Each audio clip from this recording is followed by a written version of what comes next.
In today's video, I'm going to show you on how you can edit imported STLs in Tinkercad.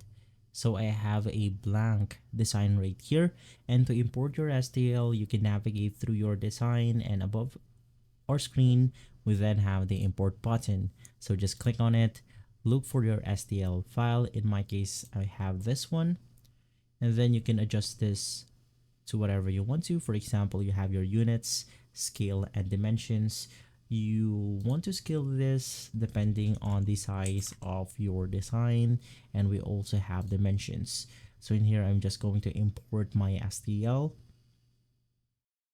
wait for it to load in, and basically right after that, we can now edit out our design by maybe placing something like a hole right here. To make things easier, I'll just going to insert it, and then I'll combine both shapes together.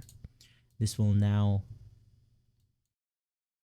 edit out our imported STL, and so with that, you have successfully edited your STL right here.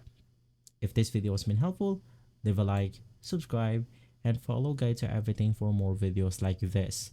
Thanks for watching.